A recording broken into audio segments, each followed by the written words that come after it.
Greetings, people of Earth. Good evening. It's Monday, August 14th, 2023. It's 11:03 in the Eastern Time Zone. It's 8:03 in the Pacific Time Zone. 10:03 where I'm at in the Central Time Zone here in Northeast Minneapolis. Welcome to this episode number 8 of Jim Peters at Night. I'm Jim Peters. Thanks for tuning in. Appreciate it a lot. So I'm going to just cut right to the chase here. So last Thursday we did our show and we ran the interview of of um, Jazz Shaw from hotair.com. I'm getting old, man. It's like I'm having a hard time thinking. Not only that, it's like I'm look at the playbacks. Stand up straight, Jim. Don't lean too forward. It's like you're starting to. I look old. What can I tell you? I do. And somebody said, I really got a kick out of this. Somebody did.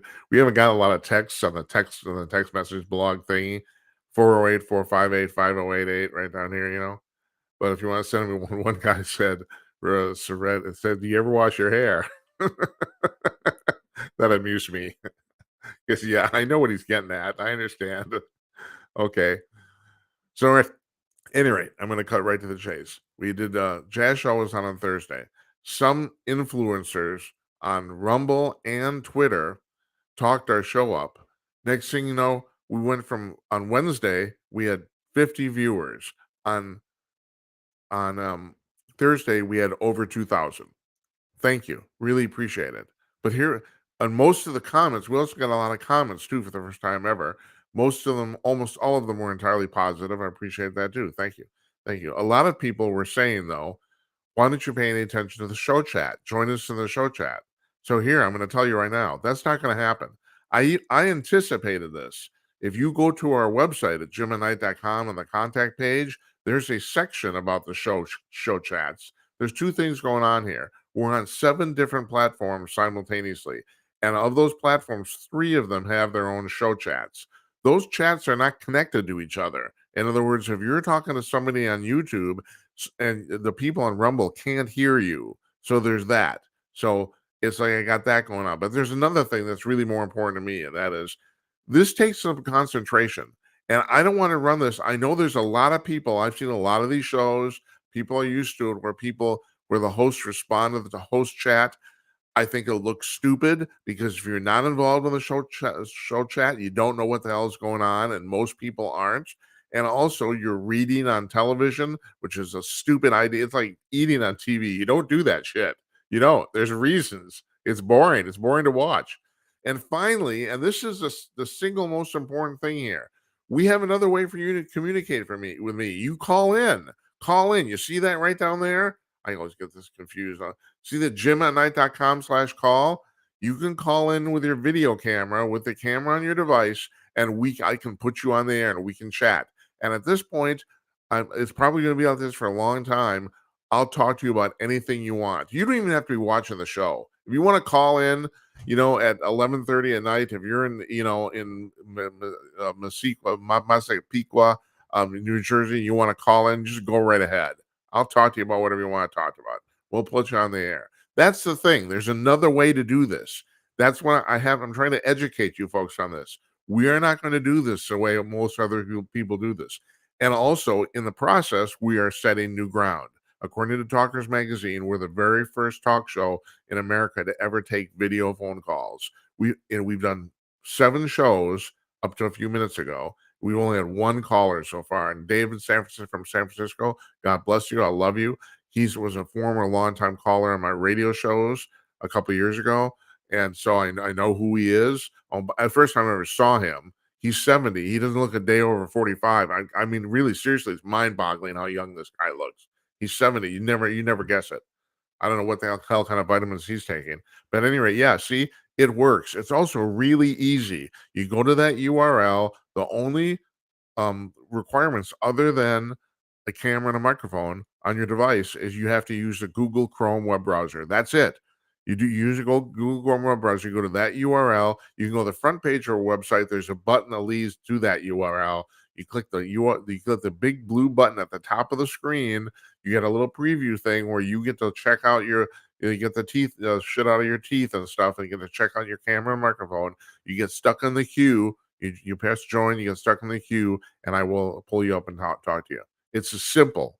So that's the reason. There's 3 reasons I'm not gonna engage in the show chat, but that's the most important one. We got another way to do this, and it's brand new, and I want you folks to use it. Matter of fact, now tonight, we're gonna rerun the interview we did with Mark Tapscott from last Tuesday. We're partly rerunning it because we know we have a lot of more viewers tonight. We know that, and it's a great interview. It's fantastic. Also, right now, I'll be perfectly blunt. I have nobody booked for the rest of the week. I do have to tell you too, we won't be doing a show on Wednesday night. I got a previous engagement. I got somewhere else I got to go. So there'll be no show on Wednesday. Now, I've been batting this around with my friends and stuff. I have been getting different opinions. Matter of fact, call me up and tell me about this too, whether we should run a rerun at the new usual live spot. My tendency is not to, because all these episodes of the show are already available on demand and on all our platforms. You can watch them, the back ones, anytime you want. Also, now they're available on our website as of today, and we have our blog up and running as of today too, which I promised you last week.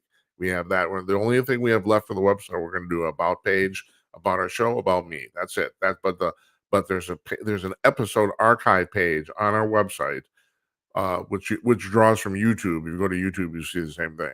But it's all, you go to Odyssey, Rumble, all the other places, Twitch, they're all running our archives too. So Trovo's kind of weird. On Trovo, I don't understand what they got. Why? I mean, I'm a computer programmer. I know this would be easy. They save the episodes, but I have to manually post them. I don't know why they're there. Literally, I mean, it's like 5 minutes worth of coding and you could take care of that. But for whatever reason, you got to do it manually. So we are going to do it. So that'll be up there.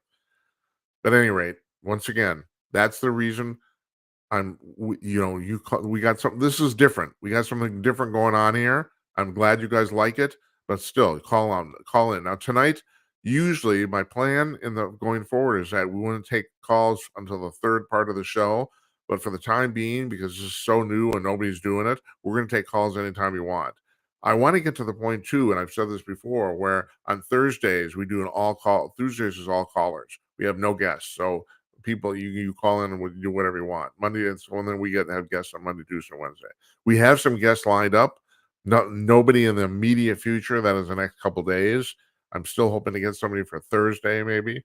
And like I said, there's be no show on Wednesday. Oh, all right. So now I'm going to get back to this. So the thing is, I'm thinking, all right, we don't want to put up a rerun because you can already see the reruns. But a couple of my friends have been telling me, no, no, no, no, no. You want a show to be running in the live spot, whether it's live or not. And I'd be curious to see what your opinion is of this. I'm having a hard time deciding. So, and I am, as George W. Bush said, I am the decider. So you folks are wondering what's going on today? I'll tell you. Hold on. I got a list. I got a little list. Oh, all right. I got a couple of things here too. I want to thank, in the process of this big influx of viewers we had on Thursday, we did pass the threshold on Rumble to use our customized URL, and I appreciate you folks for that. Thank you very much. I'm not going to bug you about that anymore. I mean, obviously, if you're going to follow, I want you to follow us, but I'm not going to sit here. I'm not going to just belabor it over and over again. Everybody does it. I want. I don't know about you folks. I watch so many bad instructional videos on YouTube. 95% of them are just fucking awful. I mean, really, get off the fucking stage. I watched 2 today. Okay, for various, I won't even tell you for what. So one, the guy was completely illegible, couldn't understand a thing he was saying. It wasn't even his accent. He's just mumbling, and that's the other thing too. If you're going to do a tutorial video or an instructional video and you're going to do it in English, God damn it, speak English. I mean, I'm not trying to make fun of you. If you're from Pakistan or whatever the hell it is, and you're doing Pakistani videos, that's great. But if you're going to do an Indian video in English, make certain you can speak English. Number 2, don't mumble. Third video I watched was this woman who's a social media consultant and influencer. Oh, go fuck yourself. It's like shit. And she's like really perky, and she's got just a perfect set of teeth, and she's a pretty attractive woman, and she's talking and she's just blah blah blah blah blah. It's like, just shut up and get to the point. I mean, this is a reason. I mean, I prefer to read instructions because of all this crap. And then there's just shows like this. I mean, I hate to say it, most of the, and yeah, I'm going to be an arrogant son of a bitch here. Most of the people who are doing what I'm doing are bad at it. Most of them, not all of them. I've seen some pretty good ones. There's a guy, and I can't. I'm going to name his. Matter of fact, I'm going to try to actually get him on the show, maybe get as a guest. He's actually from a small town in Minnesota, not too far from the Twin Cities. It's Rydalin Law, I think it is. He does a show I think at midnight Central Time on Rumble. I think it's 1 or 2 hours after we do ours. I think he's pretty good at it. I gotta say he's got a pretty good show going there. I'm pretty impressed. I've seen some other things that are pretty impressive too, but by and large, bullshit. It's all bullshit. Just because you have the ability the technical know how to do this doesn't mean you have the talent. It's like shit. I I'm sorry. It just it really pisses me off. I'm not going to spend my time watching this shit. I'm not. And I'm going full circle to here. The thing is, if like I said, we're doing things differently here. I understand how most of these other shows do this. I understand that people engage in the show chat during the show. No, you want to engage in the host? Call me up. Got that? And this is not audio. It's not a stupid radio thing. You don't dial your phone. It's like this is a new thing. You go to that URL, you push the button, and all of a sudden, you and your camera and your microphone are in my studio, my virtual studio. Got that? So I got this whole thing. I got it running here on the sidebar the entire time. You call me up. Anything you want to talk about, we're good. Okay. Oh, one more thing I'm going to announce for tonight, and that is once again, we're not on Podbean this evening because we couldn't connect to Podbean. I'm thinking about canning Podbean altogether because I don't know if we need audio only live. I don't really know if we do. I mean, we will definitely post the audio portions, audio soundtrack from the shows, the podcasts. We're going to do that for sure. But whether we need to do it live, I don't know. I'm starting to think I have this romantic thing about podcasting because I started out as a podcaster. No, I didn't. I started out on the radio, but I've been doing podcasts for several years, and I think it's really cool. But the fact of the matter is, this is a different deal, and I just think it's like you just got to roll with it. That's all there's to it. I want to encourage people to watch this, not listen, because I mean I hate to say it, I'm not that good looking. There's not a lot visually going on here. There isn't, but nonetheless, this is still a radio or television show, and I'm decided to coin a new word. There's not actually a word for this type of program. There isn't. I'm calling it a vodcast. VOD as in video on demand because actually this is live. This would be a live podcast. But that's what I'm going to call it. I'm going to send out a press release. I've named it. I've been trying to decide. People ask me, "What are you doing?" It's hard to describe what this is. It's not really a TV show. I mean, we are kind of on television. You can put us on TV, but that's not really where we're at. We're not in a cable system or anything like that. If you got a Roku box, we're on Rumble and YouTube. We're there. So that's what we got going on. About 90 minutes ago, now maybe about 2 hours, 90 minutes. The Georgia Attorney General brought down 10 counts of felony indictments against Donald Trump. This is becoming just complete bullshit. This is a shit show at this point. Not for Trump, for the Democratic Party. What they're trying to do is so goddamn transparent. I mean, this is going to backfire on them. Now, you're going to hear Mark Tapscott in a few minutes say the same thing. And Jazz Shaw last week said the same thing too from hotair.com. This is going to backfire on them. They know because of Trump's base that the more they do this indictment stuff, the more Trump's popularity surges, and therefore he's probably guaranteed at this point to get the nomination. But they think they can beat him, and they're wrong. That's the thing. They might not have been wrong 4 years ago or even 8 years ago. Maybe Trump got lucky this time because for all those legal troubles that they're putting on Trump, most of which are completely imaginary. I mean, Jazz agreed with me, and I think Mark did too, if I'm right. The only ones that hold even an ounce of real weight are the ones about the documents of Mar-a-Lago. But as Jazz Shaw said, everybody's done that. That's the thing. It's not so much that Trump didn't do it. It's a petty crime. No one's ever been, castrated or or in prison for it. So there's that also. So you're charging him with something that's technically illegal, and he is probably guilty. That's true, he is. But you can name the last 4 presidents are also guilty of this, and Joe Biden. So what's going on? Well, I'll tell you what's going on. They hate Trump with a passion, and they absolutely positively want to avoid getting him in office again. At this point, it's because they know he's going to dismantle the deep state, and he will, and he should. It needs dismantling. I mean, somebody's at this point, somebody's got to do this. There's a theory, my theory, um, that as the population increases, the size of the bureaucracy increases, and at some point, the bureaucracy becomes an organism unto itself. There's a it's called the theory of 150, if I'm right. The Greeks discovered this. The Greeks discovered that in any organization, if there's more than 150 people involved, basically chaos breaks out and no one has any real control. The reason, and they didn't know this, but the reason is apparently because neuroscientists will tell you the average person can only keep 10,000 relationships in their head at any one time. And if you take 150 people like squared, and the relations between all of them each other, that's about 10,000. That's the way this has been explained to me. I buy it. I do. It makes total sense to me.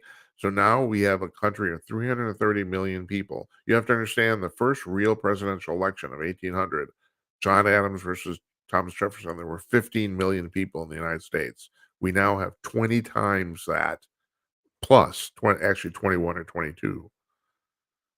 And so and there's 4 million people in the United States who are employed non-militarily by the federal government. That's not, in other words, that's not the military. 4 million people work for the federal government in the United States, a little over 1% of the population. And the really weird thing is, and this gets, don't get me started on Bidenomics. So I go I go to my vitamin store today. I've been taking this certain vitamins for years. It's like these energy pills. They're herbal. They work great. There's no letdown. I love them. I'm not going to name the name of the store, even though I have positive things to say about it. Uh, you will. I don't want to drag anybody into the show that doesn't want to be dragged in. I don't. I don't. But at any rate, I go there today. I've been buying these pills for years, at least 10 years, maybe 15. They have always been about 15 bucks a bottle. Today I go in, $25. $25. 15 years are the same price. Now, almost double. Almost double. They're going to tell me about Bidenomics, how inflation is going down and the employment rate is really low. I do the shopping in our house. I go to 4 different grocery stores on a regular basis. Right? It depends on what I want. Some of them have the exotic shit, but they cost more. Some of them are bargain basement price. Some of them, the produce is better. Some of the meat is better. You know what it is. You know how it goes. If you do this, my wife hates shopping, so I do it and I actually enjoy it. Gets me out, gets me a little exercise, get to walk around with a cart. I really like to see what people are selling. I just like the whole idea of the free enterprise and commerce. But I've noticed that since the first of the year, there's stuff in the supermarket now, and I find this gross. And even going to the vitamin store today, had to realize my first thing was to gasp. Holy shit! What? And then I realized, oh yeah, no, Bidenomics. Yeah, no, this is the way this is going to go. What I was going to say is, since the first of the year, I've noticed that there's a whole bunch of stuff in the market that basically costs $5 or less. That's doubled in price in the last 6-7 months. Doubled. I'm not talking about any like 20% increase.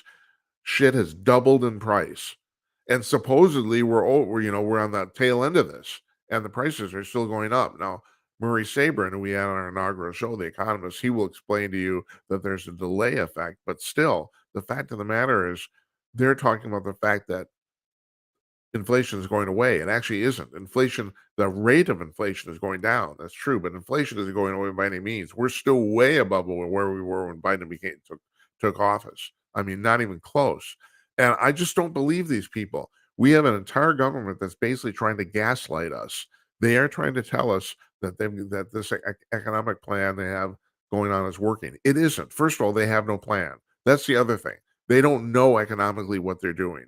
I've said this before. I'm going to say this again. Since John F. Kennedy got killed in 1963, we've only had three presidents that actually had control of the economy: Reagan, Clinton, and Trump. That's it. Only those three guys. They knew enough about the economy to actually pull the levers to actually get things to work. The Biden team doesn't have a clue. They think they do, but yeah, they're fucking idiots. There's a whole bunch of people that think they know what they're doing and don't. I swear to God, I was thinking about this afternoon. Every single time I've heard in my entire professional life when somebody has said, "Trust us, Jim, we know what we're doing," every single time they didn't. Every single time they fucked it up. Every single time. No, these people don't know what they're doing. They don't know what they're doing at all. And they don't know what they're doing. That's the scary part. Joe has no control. The people controlling him have no control. They don't understand the economy. They don't understand what's going on. And they keep saying, "Oh, look," and then they talk about the employment rate. Well, yeah, the employment rate came down because a whole bunch of people went back to work from COVID. That's why.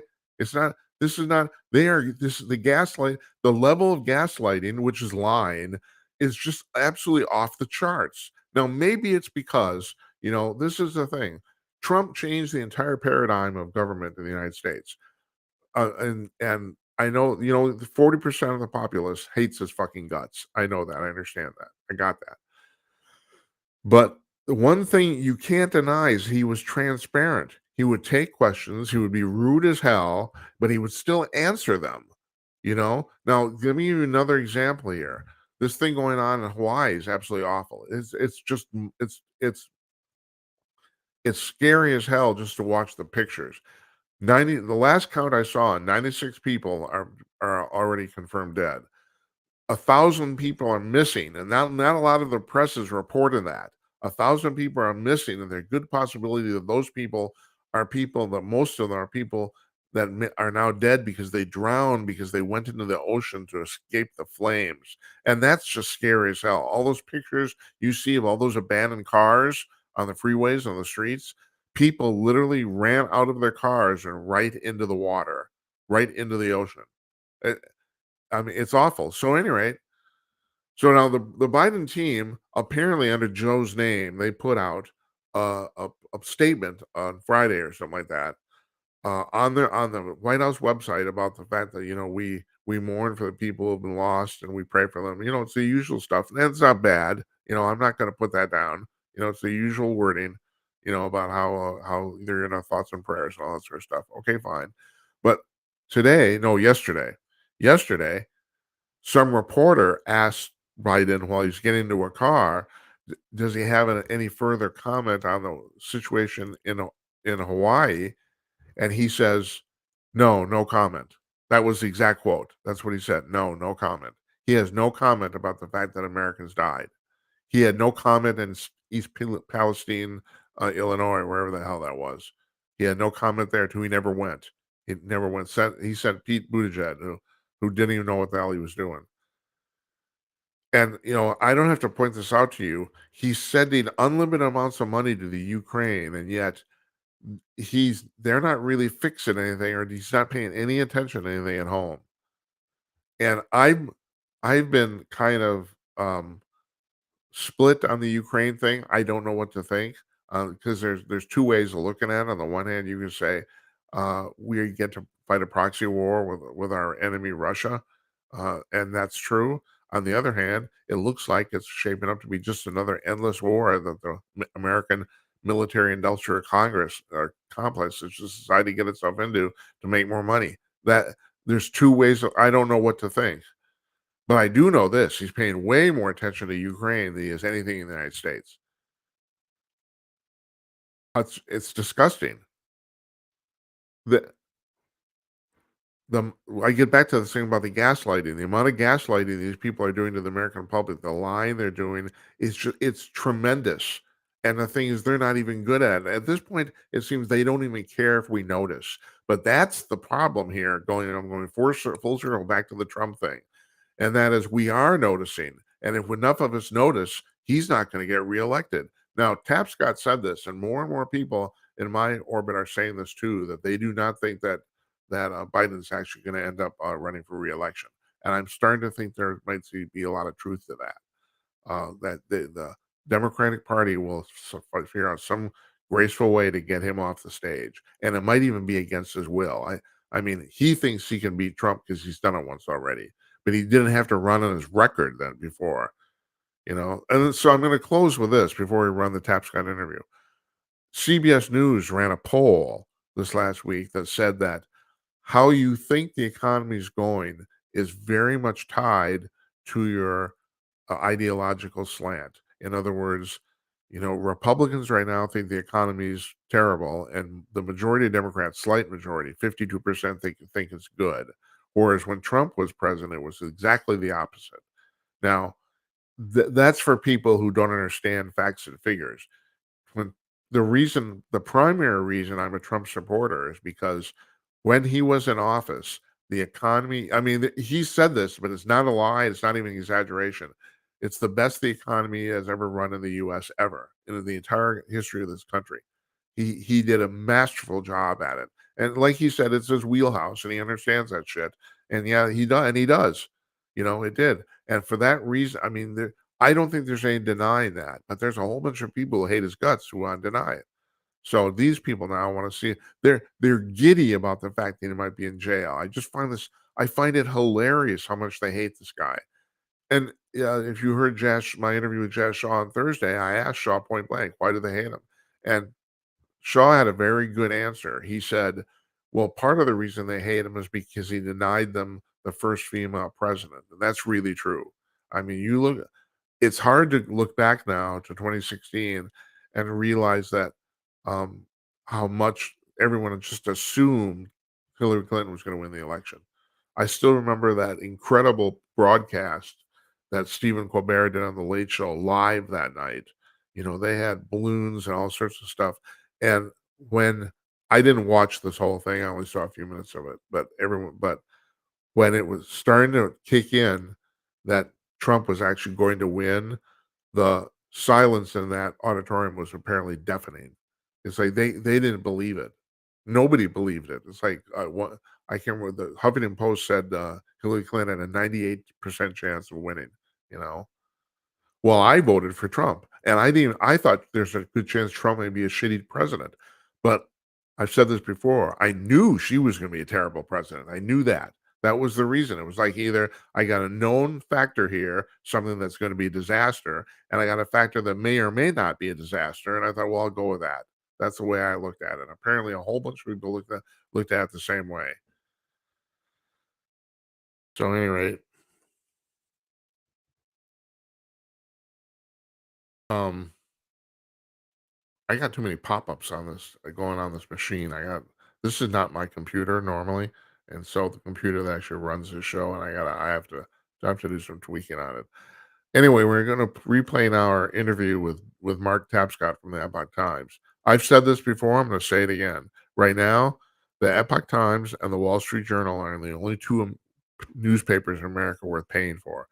Tapscott threw in the Washington Times, and he might be right about that too. That's a good third alternative, but there aren't many. If you're actually paying to read the New York Times, I'm sorry, you're stupid. I hate to say this. There's so these people are not even bothering to report the news anymore.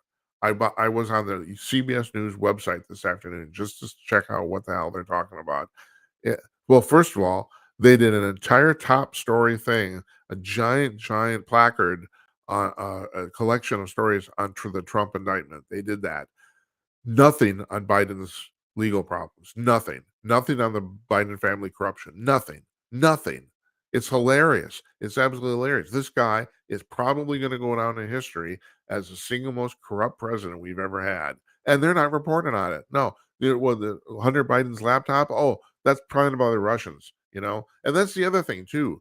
So there all these indictments after indictments. Every single thing they've said about Trump over the last 7 years has turned out to be wrong. Every single thing. At this point, if they actually came up with something legitimate, if they actually said, "Oh my God, Donald Trump murdered somebody," I wouldn't believe them. I wouldn't. It's like they've yelled fox wolf one too many times. No, I don't. You're wrong. You've been wrong. I can make really good money betting on the fact now that you're wrong. you're probably going to be wrong. So why do I care? Why should I listen to your stupid freaking indictments? And apparently, about half of the public feels the same way I do. All right, so let's go. Let's go now to this interview with Mark Tapscott. This is I want to just give you a heads up here. He's on audio only. I'm not. You'll see my picture, but he did this by phone. But still, I mean, this guy's he's really insightful. He's been working he's about 70 years old. He's been working the congressional beat now for about 40 years. He knows everybody in Congress, and he knows what he's talking about. Here, take a listen. Hi, joining us from Washington D.C., Mark Tapscott from the Epoch Times. Hi, Mark. How you doing? Hey, Jim, how are you? Hey, I'm going to read off a little of your credentials here, and I know you're a very modest man, but still, somebody needs to talk you up, so I'm going to do it. So you were admitted to the. You flatter me too much. You flatter me too much. You were admitted to the National Freedom of Information Act Hall of Fame in 2006. You were named. This is actually pretty cool. You were named Journalist of the Year by CPAC in 2008. You know, Right.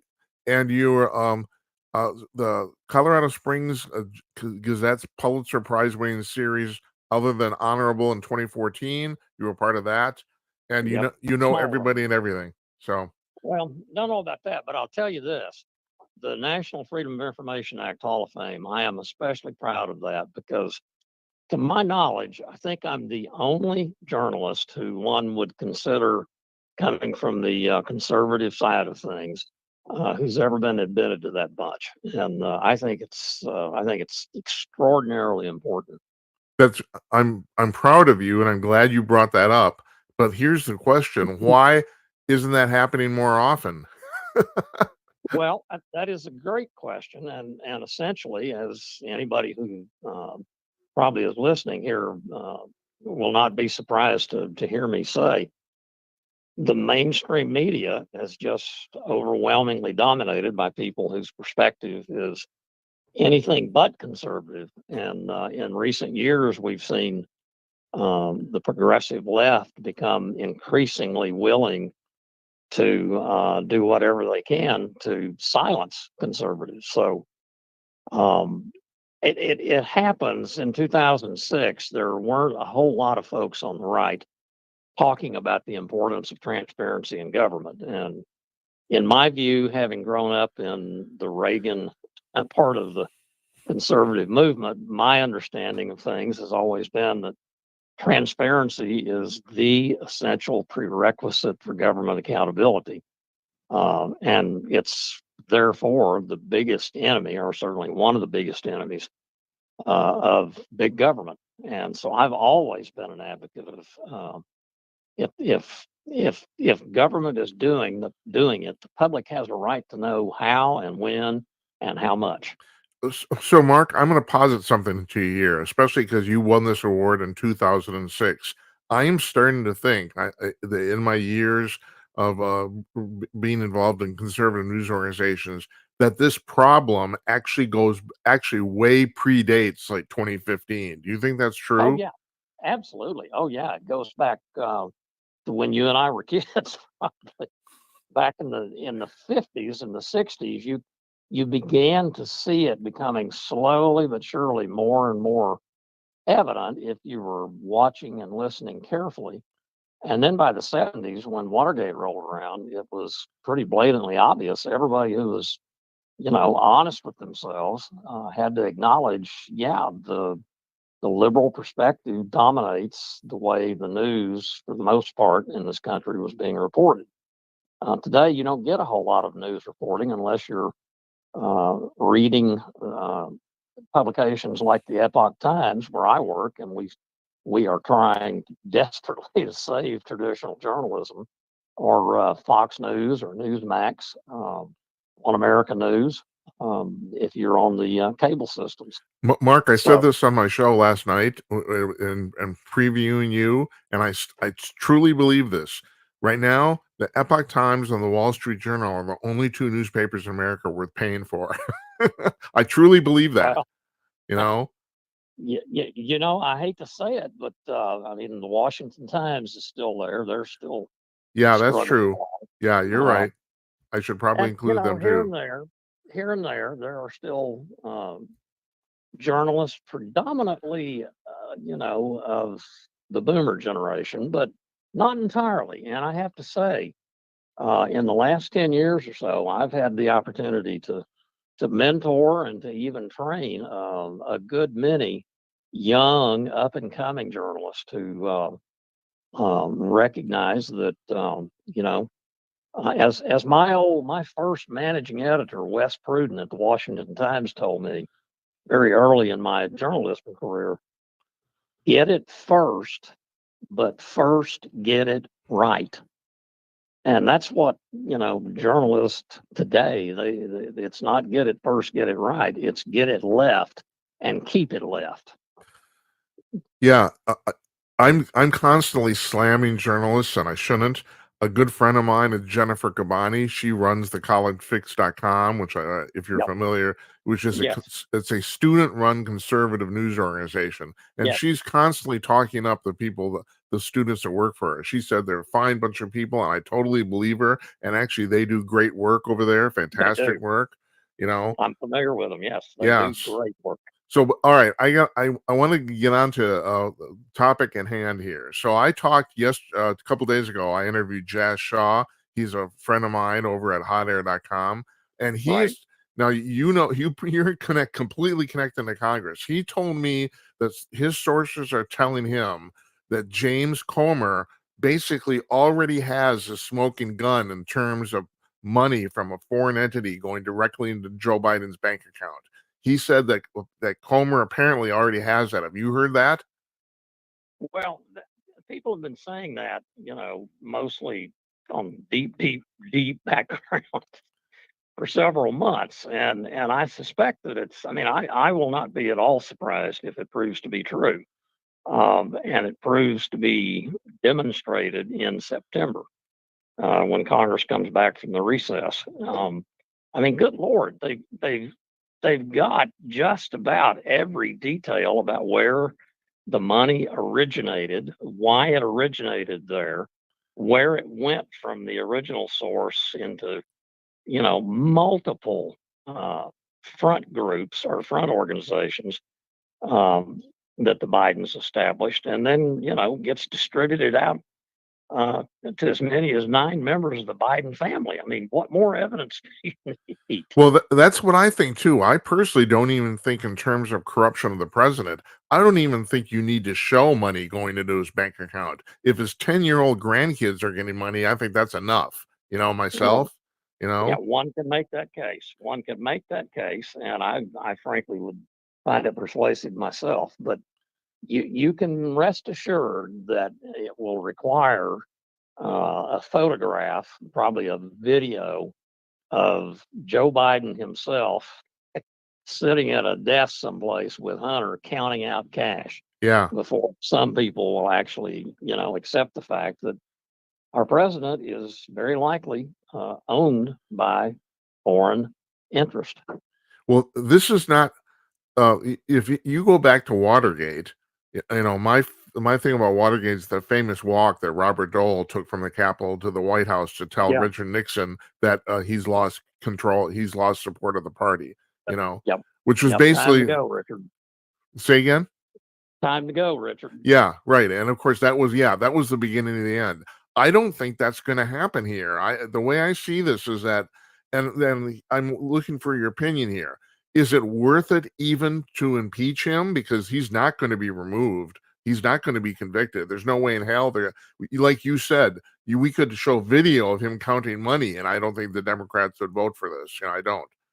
Yeah, Jim, I tell you, you have raised what, in my view, is the absolutely crucial strategic issue of 2023, 2024 for Republicans. If they do impeach him, we all know the Democratic Senate is not going. There aren't 2/3 of the Senate the way it's constituted today that, barring something unexpected in the way of additional revelations that would just amaze all of us, they're not going to convict Joe Biden. He's their president. They're not going to. The Therefore, I the issue then is, okay, do you continue the impeachment inquiry because you have expectations of persuading the public? Yeah. And in my view, it's not really an issue of um, persuading the public so much as whatever the results may be in the long run. The important thing now is to establish the facts, whatever they are. Maybe somebody comes up with some kind of new piece of evidence that demonstrates that Joe Biden really didn't ever talk to Hunter. That's not going to happen. But if it did, we ought to accept it if it's true. It, The bottom line is, what are the facts? Who did what and when? Mark, what is the scuttle that you're hearing at the Capitol? Is there any sort of realistic thing among the Democrats of getting Joe off the ticket? Well, you hear everything Yeah, from one day to another. that's why I'm talking to you. You hear Yeah, everything. yeah, but when you hear every possible scenario, it's that's Washington's favorite parlor game is what's going to happen in the presidential campaign today, tomorrow. Yeah, Nobody knows. I mean, it's out there. I My hunch is that I have a suspicion that Joe Biden is going to suddenly discover sometime in the next 6 months that, I really like that beach over there in Rehoboth, Delaware. And I think I've been here for 4 years and I think I'm just going to retire and leave it to Gavin. yeah. That's what And I'm wondering too. Yeah. my guess is, I'm not sure how they'll deal with Kamala. But I'm pretty confident that Joe Biden will not be the Democrats' nominee in 24. Yeah. So if you're a betting man, you'd put money on that, huh? Yeah, I'm a journalist though, so I don't have a whole lot of money. Well, you can always go play the ponies, Yeah, there you go. I used to work for a racetrack, so Yeah, and back in the old days, that's where a lot of journalists went. that's right. That's great. That's why I brought that up. Yeah. I know that. So you wrote a story a couple days ago. This really interested me, and the headline was in the Epoch Times. The headline is House Leaders GAO must check validity of claim benefits to gain of function research. Now, Yeah. okay, so this is the part where as a taxpayer I go crazy. So they're doing the gain of function research, but nobody knows why they're doing it. Is that what's going on? You picked up on that. Yeah, I guess I did. Yeah. That's the kind of story that comes along in Washington about once a week. And people outside of this town say, why in the world are you people doing that? Why are you letting that happen? What has common sense completely been abandoned? And the answer is, well, yeah, to a great extent, it has been a long time ago. The bureaucratic process of grant making and grant functioning and grant reviewing. Before I was a journalist, I was in the Reagan administration, and that's been a long time ago. And one of the chief problems that we faced then in trying to bring about some accountability in the federal government was the fact that the career bureaucracy, to a great extent, is all but immune to um, accountability to elected officials, unless they're Democrats. If you have a Democrat in office in the White House, they have a pre-existing agreement, pretty much, with the elected guy's agenda, and so they cooperate. But they are masters at manipulating the process to, at a minimum, delay Republicans and, as a matter of routine, help Democrats and their allies outside of Washington in the nonprofit community, in the legal profession, and the academic world, with billions and billions of dollars of tax dollars in federal grants. So let me ask you, Mark, do you think this is because a lot of the people who go in the bureaucracy who basically go into government service, although it's not, they're getting, it's a job for them. So it's not like they're elected officials. But do you think it's because they kind of view themselves as social justice warriors? Is that what the deal is? Most of them? With a lot of them, but I have to say now, in all fairness, um, that my father was a career civil servant working for the Air Force, civilian. One of my grandfathers was a career post office employee, Mm-hmm. and one of my great grandfathers was a rural postal delivery man driving a horse and buggy in East Texas. So, I have great respect for government employees who are in fact there to serve the public, and there Yeah. are many of them. There are many of them. That said, um, the bottom line here, in my view, is Congress bears the final responsibility for what the bureaucracy does, not the president. The president is the commander in chief, but Congress, under the Constitution, the founders gave Congress the ultimate authority to decide who gets how much money and what they can do with it. And long ago, they stopped doing the kind of needed accountability oversight that is required to, control a bureaucracy that otherwise will become an unaccountable political elite, and that's what we've got now. Well, if you look at, people are blaming the Biden administration for printing all this money, but ultimately, I mean, in Joe's defense, and I hate to say this, but it's true. You're absolutely right. It actually comes down to it's Congress is the final word, and they've Yeah, been printing money for 40 years, like drunken sailors, and it doesn't matter whether it's a Republican or a Democrat in the executive branch. It does not matter. They just keep yeah, on printing money. Now, yeah, I talked to a lot of economists who say that there will be a reckoning at some point. I mean, we're at $32 trillion in debt, and the it's I mean, and they're just absolutely awash in money. And if you don't mind my bringing this up, I don't know how much you pay attention to this. I'm big into the UFO thing. The thing about the UFO thing is that there's a whole bunch of black money that just goes completely unaccounted for, and the UFO people are just grabbing it up and they're working with it. They don't even have to justify where they got it from. It's yeah. crazy. I have to admit, I kind of have purposely not paid a whole lot of attention to the UFO thing. Oh, I don't blame you. It'll Um, drive you crazy if you do. well, and the reason I say that is back when I was, in high school, um, the conspiracy thing that was all over the place was who killed JFK, Right. and you could get into that, and boy, scary. And now we have Robert Kennedy Jr. saying what he's saying, so Yeah. who knows?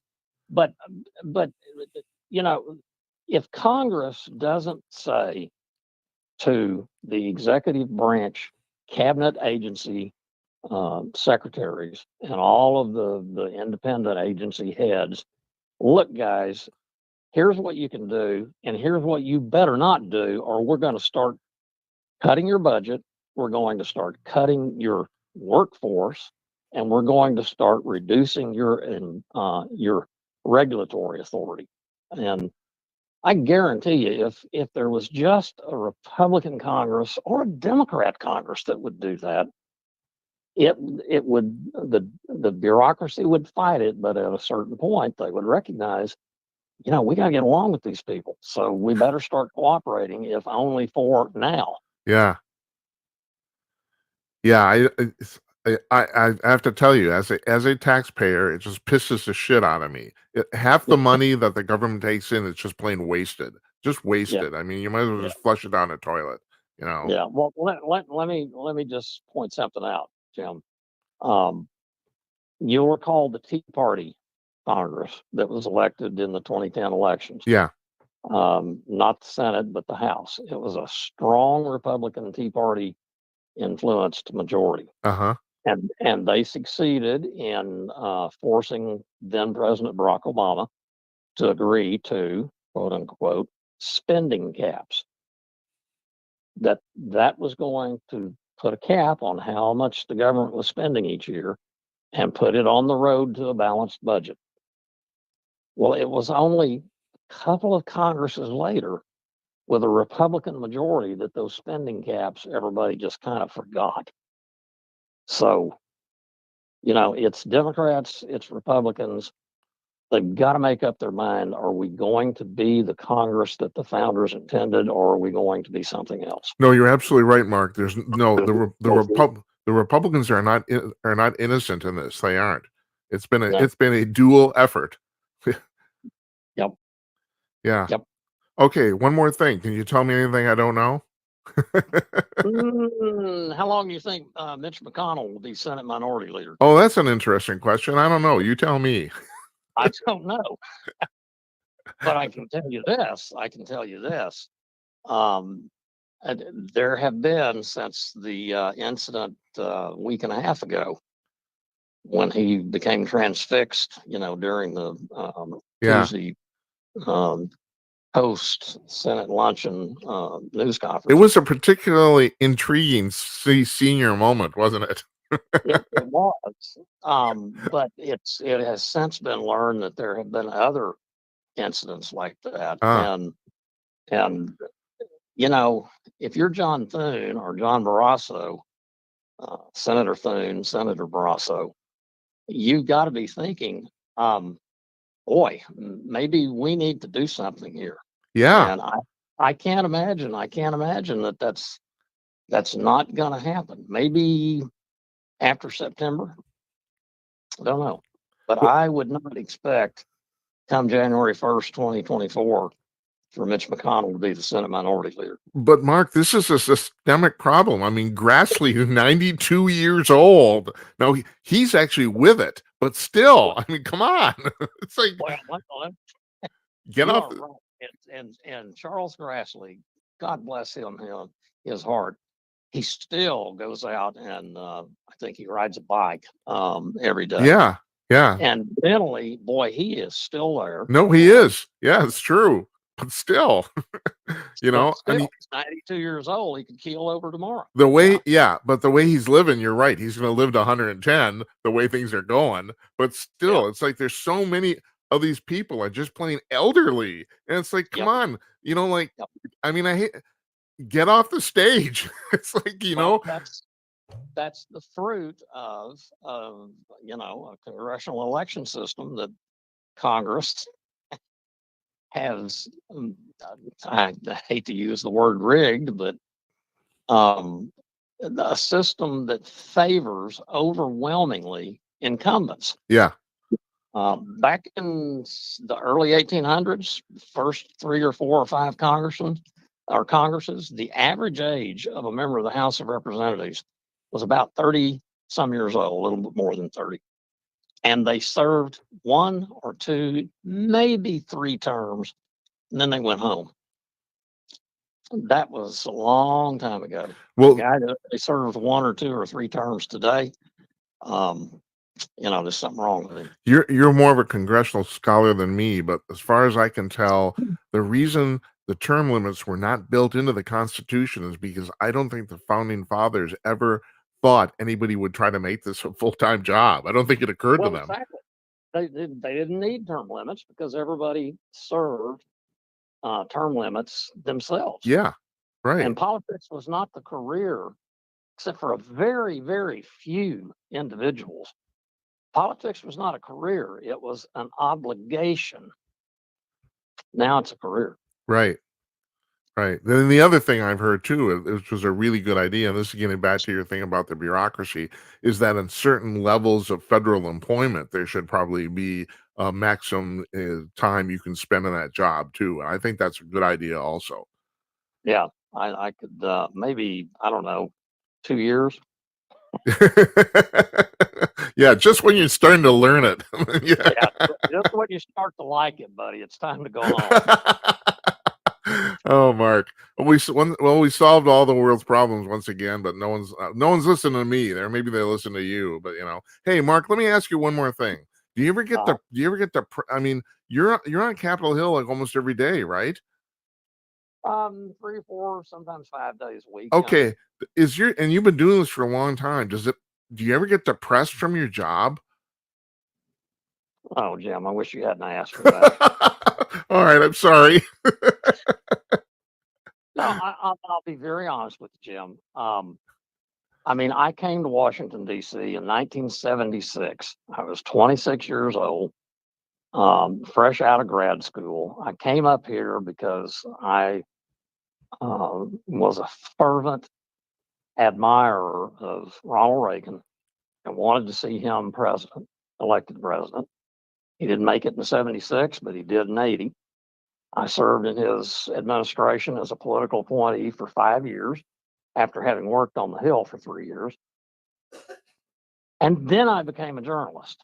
And having seen government from the inside and then followed the process of government for these many years, you see the same problems over and over and over again.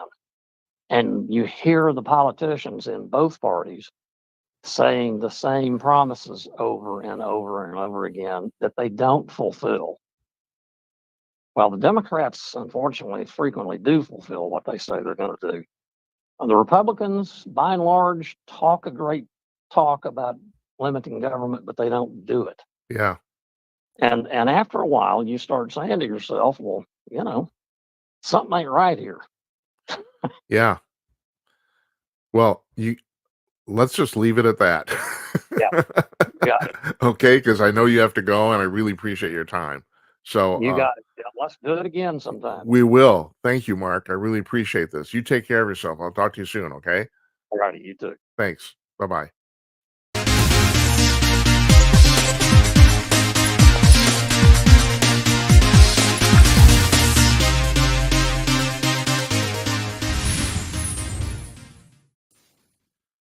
All right, thanks to Mark Tapscott from the Epoch Times for that. So I know visually that was a little boring. I understand that, but my God, like you don't get interviews much better than that, especially you get the scoop firsthand. I just was all right. I watched that whole thing. I mean, it's been about a week since we did it, and a couple of things I thought of. First of all, the thing about the elderly congressman. Do you realize how old some of these people are? I mean, Chuck Grassley's 92 years old. Dianne Feinstein's 90 years old. Uh, um, who was he talking about? Mitch McConnell is what, 82 or 84? I mean, we're talking about these people. Like, and seriously, you can't give up your power. It's like you just can't do it. I mean, McConnell's been in Congress, I think, 40 years. Dianne Feinstein's been in Congress 40 years. Grassley's been, I think, in almost 50 years. Matter of fact, I think he's pushing the record for the longest single congressional seat ever, I think, or tenure. And I'm just naming 3 off the top of my head. I mean, there's a good 12, 15 people of this in this group that are like over 78. I mean, seriously, stop. I don't understand. I spent most of my life in classical music. There's a thing in classical music, at least there was till recently, and this is really interesting too, that orchestra conductors basically never stayed in a position longer than 15 years. The average usually was about 10, 11, and that's because it doesn't matter how long you're in front of an orchestra or how good you are, at some point, the players just burn out on you because it's the same old every day. Seiji Ozawa was at the Boston Symphony for 29 years, and that was set like a modern day record. And by the end of his tenure, those players hated his guts. They hated him. Not because he's a bad conductor per se at all. It's just they want to look at somebody different. I mean, you're spending the same, and especially his music, you're spending the same, years and years, decades of your career looking at the same person. Like shit. But The reason I said until recently is because now, partly because more there's more people competing for more positions, and there's not really many more positions. uh, People are starting to bust that. More and more conductors are staying longer and longer where they're at, and this is true. Basically, in the entertainment business, is true. I mean, it's become harder to break in to like the acting, for example. And even if you break in, it's becoming harder and harder to get really first rate parts. There's such a glut of competent actors. And look, I've been around acting all my life. I've acted in a few films, had some minor parts. I'm not going to tell you which ones. Kind of what you go looking for 'em. But the, the there's acting isn't difficult. Dramatic film acting is not hard. They want you to think it's some sort of magical art. It isn't. What is a magical art is comedic film acting, and that's difficult, and that takes real talent, and that's the reason not everybody can do it. You always, if you ever notice this, it's very usual to have comedians end up in dramatic roles, but you hardly ever see it successfully done the other way. There's people that try. Sylvester Stallone tried doing comedy. He failed miserably. That's just off the top of my head. But most people, dramatic film actors, can't do it. And the reason is because it takes real talent, and the particular skill is timing. And most people don't have it. And, you're talking about timing down to microseconds. The musicians are very good at dealing with that because timing is the essence of music. But whatever. I'm just talking. Then the other thing that he said that I thought was interesting that made me think of this is what we were talking about before about the fact that transparency in government. I mean, you can't get more uh, uh, direct than this. They spent 5, 6 years lying about Trump every which way but Sunday. All this stuff about Russian collusion, the fact he was an agent of the Russian government, blah blah blah. I just pulled a quote out. Let me find it here. I pulled a quote out from my notes today, and I don't think we're getting around to it. But the quote was, "Oh, that's right. Senator Raskin said Trump made government an instrument for his own private self-enrichment." No, he didn't. He didn't. Matter of fact, he lost money while he was president. He didn't gain money. He lost money. And now compare that with President Biden, who's had no other business running for the entire 30, 40 years he's been in Congress. And he all of a sudden, very suddenly, went from being a guy on a civil service salary. And to most people, what they get paid, I think senators get paid $176,000 a year. That sounds like a lot, but if you're living in Washington, D.C., and you have the responsibilities of a senator, that money disappears very quickly. Let me tell you, it's actually not that much for what you're doing there. But he went from that salary to being a millionaire, and nobody really knows how. Geez, I wonder how. I wonder how that happened. My point is, all the stuff they threw at Trump turned out to be false, and then they get their guy in there, and their guy is doing all that stuff, and they won't acknowledge it. They don't want to acknowledge it. They are slowly the liberal mainstream press is slowly coming around to having acknowledge it because they know they're going to have to. That's the thing that they understand. Slowly, Chuck Todd has said a few things. People have said a few things. It's like they're slowly starting to acknowledge this. That's why you heard Mark say in that interview, and I think I'm starting to think he's right, that ultimately on the ticket, Trump or Biden will be replaced because they understand that the shit will hit the fan if they don't. Now they don't have anybody to replace him. It's either going to be Kamala Harris or Gavin Newsom. Both those people are complete utter losers. I think Trump could beat them easily. I think Trump could beat either one of them way easier than he could beat Joe. So that it's not. They're kind of within a rock and a hard place. But I don't know if they're so delusional. I don't know if a lot of them even know that. I think guys like James Carville, and I'm even besides of what Carville says to the press, I think he is clear eyed enough about the situation. But getting back to this thing about talking up Biden's economic record, I mean, no, no, this is failing. Now, if you're my age and you lived through the 70s, everyone, Jimmy Carter's presidency is universally regarded as a failure.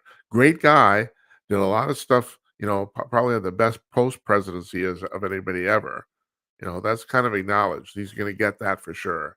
But the actual presidency didn't go well. But the thing is, I've said this before, the thing about Carter is that Carter knew things. Carter acknowledged that things were not going well. He was asking people how to fix it. He was trying desperately to turn the country around. He was totally forthright about the fact that things aren't going well, and he was trying to fix them. Now, all the shit he did didn't work, but still, not all. There's one thing that he did do that worked and nobody ever noticed. I'll get to that in a second. But the thing is, so he's trying desperately. He's asking people. He's acknowledging to the public, yeah, I understand it's the whole thing with like Bill Clinton. I understand your pain. Joe Biden's the opposite. It's like no matter what shit hits the fan about anything, he declares it a success. And Afghanistan is the worst example. It is. They could not have fucked this up worse, and he still says it was successful. That's still his party line. The thing with Carter. I was talking to Murray Sabrin. This was we were on the radio. This is like a year ago, when I was doing my radio shows, and Murray said that I didn't know this. The one thing I do know about Carter, and the one positive thing he did that basically he's remembered for, because he didn't do a lot of positive stuff. But you may not realize this, but you have to be as old as I am. That until 1978, the federal government set the prices of all commercial airline flights in the United States. It wasn't set by competition. It wasn't set by the airlines themselves. The government set those prices. So, in other words, a ticket from New York to LA was the exact same price no matter what airline you went on. And even like if you went first class, that was the same price too. It was the same price. Now, that's the reason for the romantic golden age of flying that everybody talks about, because since the airlines couldn't compete on price, they could try to compete on service. So they were falling over each other, trying to give better and better service, and they did. And I can tell you, I mean, I was only like 15 years old, but I was flying then. It was glorious. It was, if you think flying's a bad experience now, I can't tell you how great it was then. I mean, oh my God. It's like, your entire you were catered to hand over foot. The meals were fantastic. I mean, it was just incredible. So what Carter did, now he inadvertently killed all that, and he didn't know that was going to happen, but he was the one who deregulated the airline pricing. He he's told the airlines, the federal government, we're getting out of this business. It's up to you. You set your own prices. And from that point on, it became simply the cheapest ticket you could get. And that was the end of great service in the airline industry. I have a good friend of mine who retired as one of the top guys at one of the major airlines. And I remember telling him, I said, Bob, I'd be willing to pay 10 or 15% more for like 3 or 4 inches of leg room. I would be willing to do that. He said, Jim, you have to understand this. We have done every single possible pricing scheme anybody can think of. We've tried every one. You won't think of one we didn't think of. And he said, we determined the only single thing the customer's interested is the price, the low price. That's it. That's the only thing. And that's the reason, in some ways, air flying has gone to hell. But it's really, really cheap. I mean, compared to years ago, it's way cheap. I can't tell you, the transfer of money in terms of inflation from the 1970s, it's different for real estate, but for most other stuff, it's about 5 times. You multiply about 5%.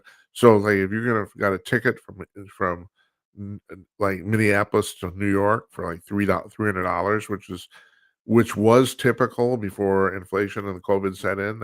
You could get a ticket like that.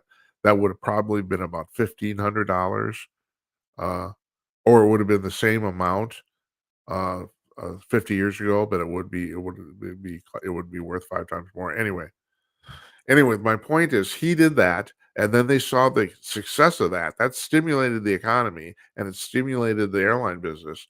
And then the Carter team said, well, let's go about deregulating a whole bunch of shit. And they started doing that, and they were going to go. They went under the assumption that Carter was going to win re-election, and he didn't. Reagan beat him. So what Sabrin explained to me, and this makes perfect sense, but I didn't know this, and that is a lot of the success of the economically that Reagan enjoyed, especially in his first term, was set up by Carter. Carter had already put these wheels in motion. Reagan just continued it, and so it basically freed up a lot of the economy, a lot of the money in the economy, and so Carter doesn't get credit for that, and he should. The Sabin's point is at least half of Reagan's early success economically is probably due to what Carter did. And so, but my point is, like I said, Carter acknowledged that things weren't going well, and where Biden absolutely refuses. I don't know if it's he refuses to do it or he's not capable of it. I actually can't tell. I think he might be personally delusional. I think he might actually not be capable of being able to do that personally. So there's one other thing I want to talk about today too, and God knows, please call me up. All right, go to jimatnight.com/call and hit the big button, and I'll talk to you. Okay. In the meantime, excuse me, I want to talk to you about climate change. Right? Yeah, I know you want to hear about this. Yeah, July was the warmest month in the history of the United States. It was. They were saying it was the warmest month on Earth ever, except somebody pointed out that the records only go back 170 years. So now they've changed that. Now it's the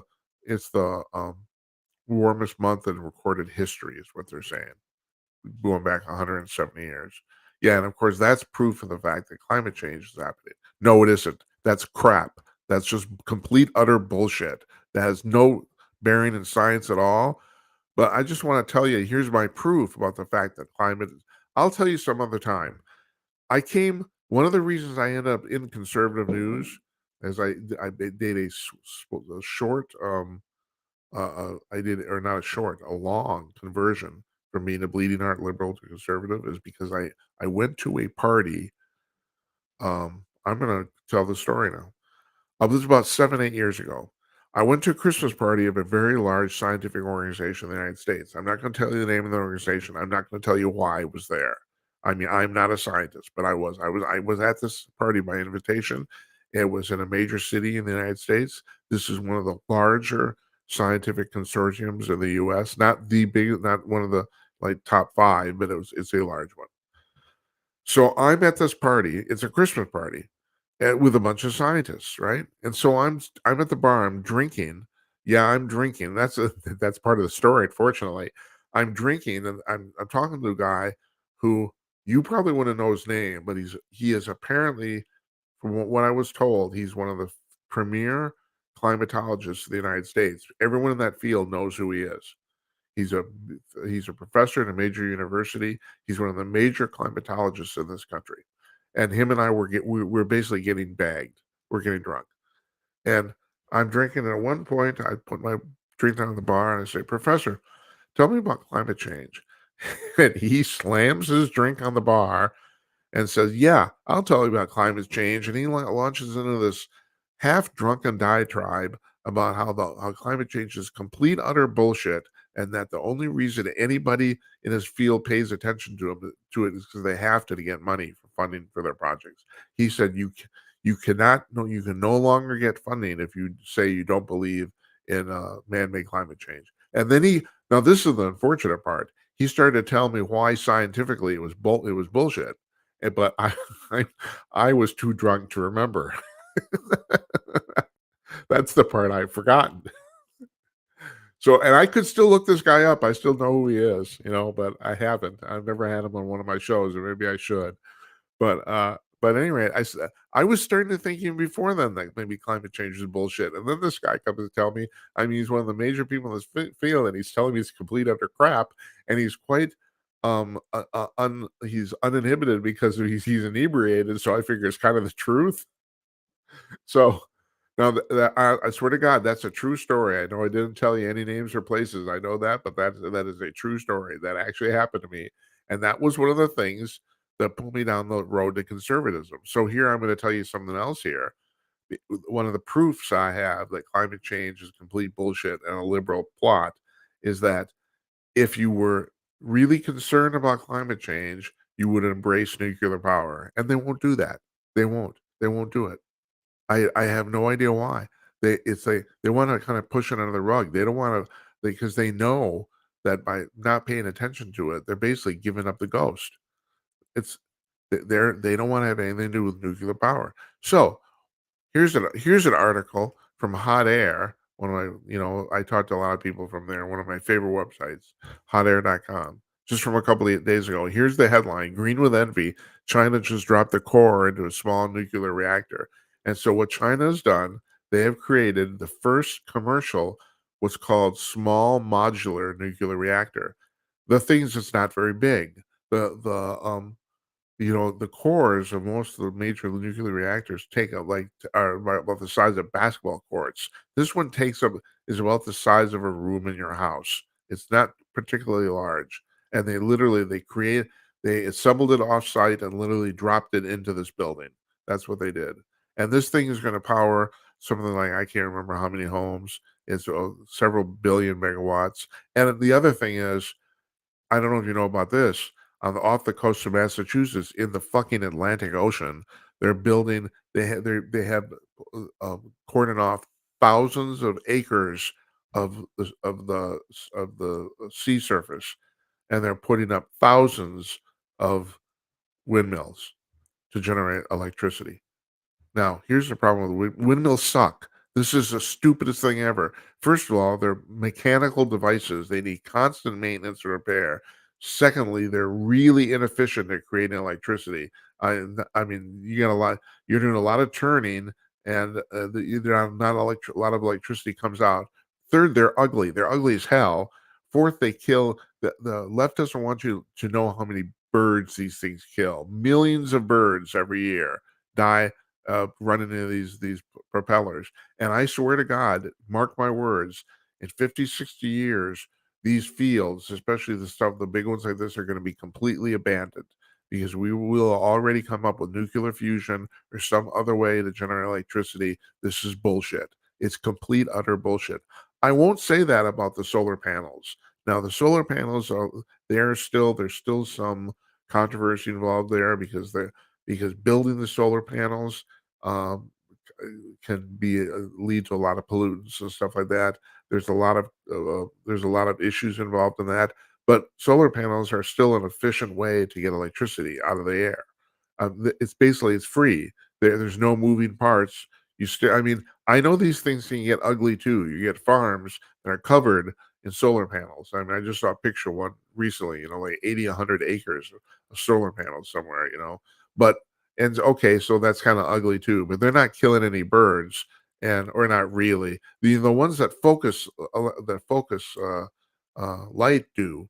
They do kill birds, but most that's not the common method right now.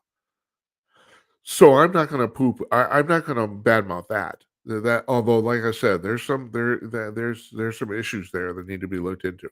But the windmill thing is complete utter crap.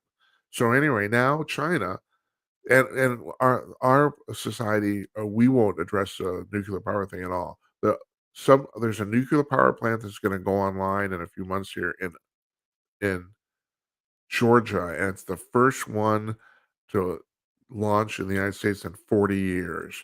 And here's the other thing too that you may not know.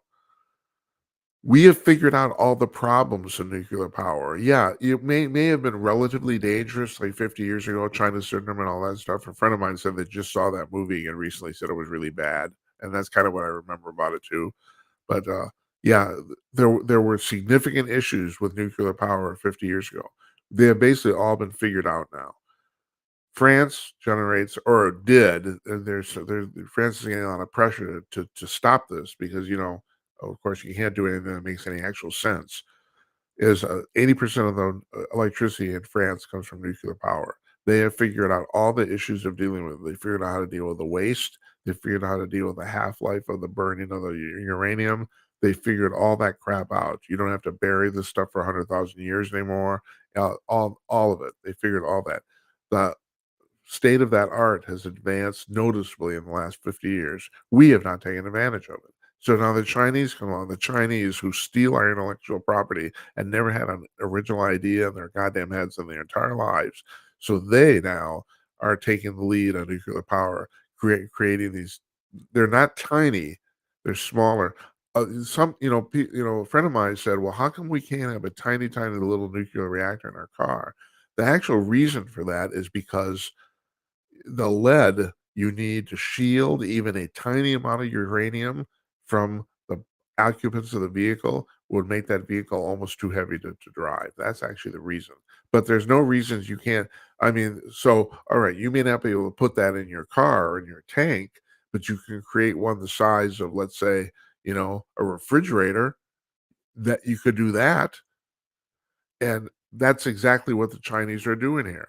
So they built a small nuclear power plant. It's not large, and it's going to power hundreds of thousands of homes. That, unlike the damn windmills, it doesn't have to store any electricity, because you have to understand our problem as a society scientifically is not generating electricity. Our problem is storing it. We still don't got this battery thing under control. We don't.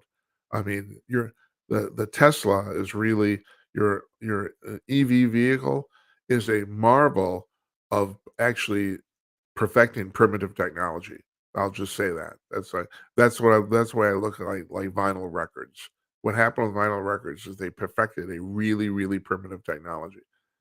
Actually, you stop and think about this. That's true of internal combustion engine cars. You got 60 explosions a second going on 2 feet away from you. You can't hear them. You know, cars used to be dirty. They're not dirty anymore. It's like, that we have perfect. Humans are really good at this. We perfect stuff that's really, really that's from primitive. Look at our jets. There's there's 10 million commercial airline flights in the United States every year. 10 million. I think it comes down to about 35,000 a day. A day. So we have these 100 million ton vehicles that we fill with petroleum, and then we push them through the air at 600 miles an hour. And God knows they can't stop. If they stop, they die. Every day they crash. And we push them through the air, yeah, in some insane concept, and yet we lose only one airplane every 2 years. We lose only one airplane out of every 20 million flights. I mean, that you stop and think about that, that's nuts. Especially when you think about what's going on, you know? Okay, so we're gonna light these four jet engines on fire. They're literally just burning fuel out of the exhaust to push this thing forward. It's Newton's laws of motion, and no, they don't crash. And now, amazingly, after so many years, now we get to the point where they even if they crash, less people die. People survive plane crashes. It's hard to believe, but they do. So, so why am I talking about? Oh, I'm talking about the nuclear power thing. I'm gonna just get off onto a little tangent here about the fact, this is one of the arguments about the UFOs. People say, well, how could you come? Let's say you're coming across the galaxy 30, 40, 50 light years away, and you come all that way, and you get to Earth, and you come into the atmosphere, and you crash your vehicle. Like, how does that happen? Well, first of all, that's entirely likely. You've come all the way across the galaxy. You got, you have to fail somewhere. So maybe you fail just before a touchdown. And of course, that's the interesting thing. Even with our airplanes, the vast majority of the accidents happen on takeoff and landing. But I consider that, and I know this is the tinfoil hat shit that makes me crazy. I understand. So take it with a grain of salt. That the reason they lose these vehicles is because there's so many of them flying around in our atmosphere that they're actually losing a really small percentage. That's my personal feeling, which means that they're everywhere, but I think they might be. I mean, I think they got this cloaking thing down. The biggest single purveyor of video of UFOs at the present time, and the present time being the last 5, 6 years, has been news crews going out and just setting their cameras down while they're setting up a shot or something like that, and they got the camera pointed at the sky, and they don't even think anything of it. And they go back to edit the footage, and all of a sudden there's a UFO screen streaking by. This happens constantly. My impression is it happens nationwide more than once a day that somebody gets these pictures of these UFOs eh, flying all over the place. I think they're flying all over the place. I do. I think they're here, and the reason these crashes happen is because, well, they lose a certain percentage of them, and that percentage is the part that we um, uh, recover. There's a guy named Michael Schratt.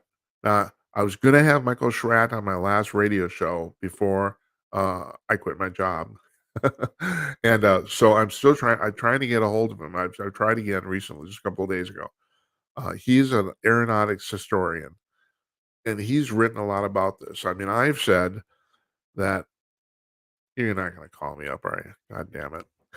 I have said that. Um, what have I said? Can you tell me? No, no, you can't tell me because you can't read my mind. What that oh, my contention has always been that I know for a fact that we have recovered at least 6 and maybe 9 or more crashed extraterrestrial spacecraft.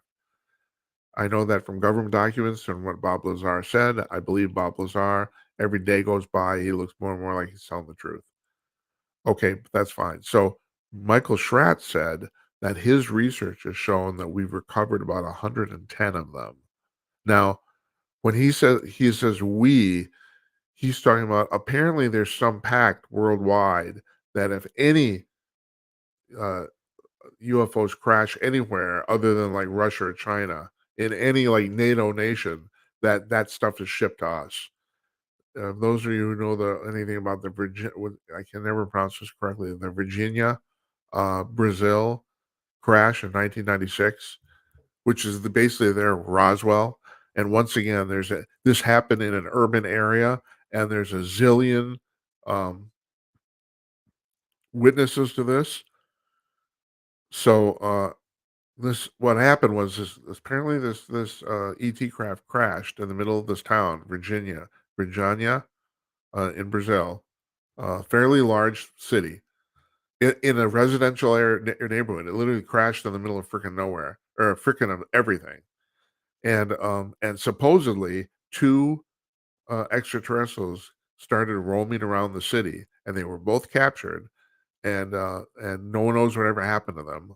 Although the one guy, a policeman, apparently caught one of them with his bare hands. He literally scooped it up and put it, literally carried it in his arms, but back to the patrol car. And he later died of some mysterious illness that nobody could figure out. And when I mean later, I don't mean like months later. I mean like 2-3 weeks later. But are we got a caller? I'm gonna take this. Hello? Hello? You're broken. I can't see you and I can't hear you either. Okay, that was JJ. JJ, call back. Fix your camera. I was about to wrap this up, but I'm gonna wait for if somebody wants to call in. Anyway, so okay, this happened, and so the thing is, supposedly that spacecraft was shipped back to the United States. That's what the U.S. not the U.S. but the Brazilian military personnel who scooped up. They said that someone in the Brazilian government ordered them. They loaded it onto a U.S. Air Force plane, and it came, and they never saw it again. So that's my point. So I don't know when Schratt says that we've recovered 110 of them. I don't know if we have actually recovered them or we just have possession of 110 of them. But that's a lot. I mean, I only said 9. And this guy kind of would know. He's kind of like a lot of the people I talk to here.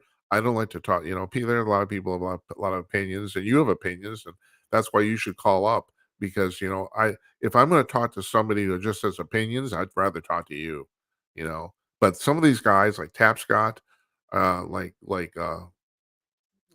Michael Schratt, they're actually connected. That's the reason I always talk to them. Or Jazz Shaw, who said Jazz Shaw said, and you know, more stuff has come out, but not exactly what he said. He said that James Comer actually has a smoking gun about the fact he has the documentation that money has gone from a foreign entity directly into Joe Biden's bank account. And they're sitting on it for the right time. That's what Shaw said. His sources have told him. So it'll be interesting what happened. All right, JJ, you gonna try to call back again? Love to talk to you, man. Otherwise, I'm gonna wrap this up. So we're on tomorrow. Don't have a guest tomorrow either. Don't. I'm trying to arrange for somebody for Thursday. Once again, there's no show on Wednesday, and I want you to call up tomorrow too. You got to give me some feedback on this. I don't know if we should run reruns on the times that we're supposed to be live, or if we just let it go and I put up a little, short video saying that there's no show today. I don't. I'm torn on this. I don't know if it's worth doing the reruns. I think it could be confusing too for some people, but because we have all the episodes are already archived. But on the other hand, my friend said it's a good marker. It lets people know that it's supposed to be a show today, even if there isn't one. So I'm going for tonight. That's it. I want to thank you folks for listening. Really appreciate it. I'm gonna once again I'm gonna close with this. I'm sorry. I'm not gonna pay any attention to the show chat. I'm not gonna be joining you while we're on the air. You want to talk to me? Call up, and you can call up. You can do that. That's the way this is gonna work. We're doing it differently than other places. So JJ, I'm sorry you're going to get your camera to work. Anyway, thanks, folks. I'm Jim Peters, and I will see you tomorrow night at 11 p.m. Eastern, 8 p.m. Central. Thanks. No, 8 p.m. Pacific. What am I talking about?